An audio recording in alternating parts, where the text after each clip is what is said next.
Lahi inausab nga suliran atong Tagalog tambag diri lang sa Dear Panimbaya.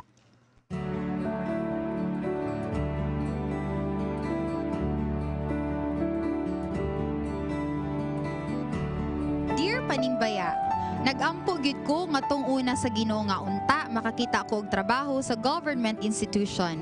Pero murag wa nay tubag ang Ginoo. Uy. So nakadesisyon ko nga mag-missionary. Karon nga naa ko sa mission field, na feel nako ang sense of fulfillment sa akong kinabuhi. Nalipay og nalingaw ko sa akong ginabuhat ug daw sa nalimtan na nako ang akong desire nga magtrabaho. Ug sa dihang niabot ang panahon nga naa na ang tubag sa Ginoo sa akong pagampo. Naanay opportunity nga makatrabaho ko sa usa ka pang gobyerno nga institusyon. Uy. Apan murag nawala na sa ako ang gana ug mawili nako nga mobiya sa akong mission field. Uy. Mao ni ang ga-bother sa akong hunahuna karon. Magpadayon ba ko sa mission field ug ipalabay ang opportunity or i-grab nako ang chance nga makatrabaho og biyaan ang mission field. Palihog tambagi ko ninyo.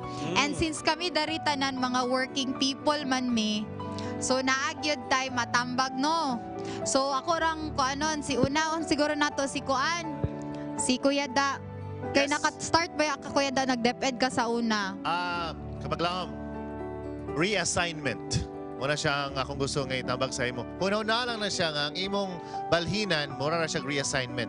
Kung musulod ka sa gobyerno manggod po, daghan po tag mga kaigsunan di nga nanginanglan po sa prinsipyo sa Biblia. Yes. Ato pahinumdum sa ila kung unsa kahugot ang tambag sa Biblia about integrity, about honesty, about hard work and diligence. So kinahanglan po siguro nato naon ba nga dili lang ta sa mission field yun, bubuhat sa atong mission. Actually sa atong professional field, professional area, sa atong expertise, pwede po ta mo pahigayon sa pahitabo sa atong mission dito, atong missionary work dito. Basin di ay dito ka gitawag Yes. sa atong Ginoo. Reassignment lang na siguro siya sa imong mission field. And at the same time, matuman po ang imong damgo. Gihang po ganun sa atong Ginoo nga mahitabo na siya ang imong handom o karon mahatagan na gid siya katumanan. So reassignment lang siguro na siya kapag lang. Yes, thank you Kuya Da. G, nakay something to say? Do you have something Kamay to say? lang ako ate siya. Kapag laom akong nasabtan no nga naa ka sa punto karon sa imuhang kinabuhi nga nalibog ka kung unsa ang imuhang padulngan. I'd like to remind you that maybe our will is maybe not God's will. His ways are higher than mine. I would like to tell you nga mo naakap sa punto karon nga naglibog ka. So akong advice is you have to pause and listen to God's vision para sa imuha. Ako ang point pod is that you time dili lang ka maminaw sa word sa Ginoo, but you also ask for Holy Spirit to perform miracle, because if it is for you, God will give you miracles, and that's a sign kung unsa gyud ang para sa imo kana lang. Fits. Yes, kapag laom, sakto tong isulti ni EJ, no, pag-pray yun. Pag-pray ni mo, once ganing align tanan ang kanang itong mo Ginoo, mo akong gusto nga trabaho. Kung smooth gani ang flow ana, tapos mabudi ka sa punto makatrabaho ka para gana para sa imo. Pero kung dili gyud madayon, stay at the mission field, because you will have that nabatin ani mong kalipay o fulfillment. Ana ra kang mastorya. Yes, Kuya Awing, short lang. Pastor na. Okay na ako ni hatag ni Pastor, pero akong matambag niya. Bitaw ako matambag nimo Igsoon. Bisan nasa ka na sa imong trabaho, makahimo man ka ng mission. Unya imo pong hunaon nga sa future matigulang ka ang source of income nimo, basin wala na kay magasto, problema na siya sa pamilya nimo.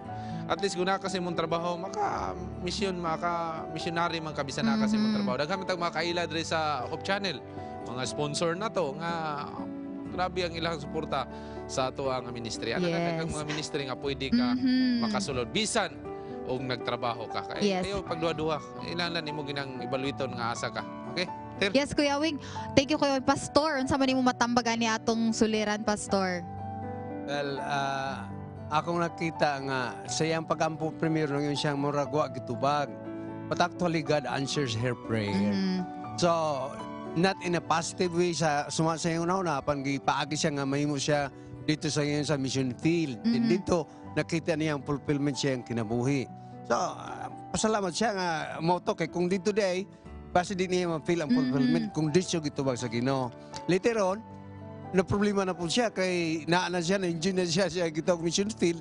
Dibalik na po ang opportunity nga iyagihan kaniya to, unsay iyang himuon. Yes. Actually, let us put it in our mind, wherever we are, that will be our mission field. Yes. So sa gobyerno ba tayo nagtrabaho o asa ba tayo nagtrabaho, let us consider that we are in God's mission field. Yes. So ato yan po.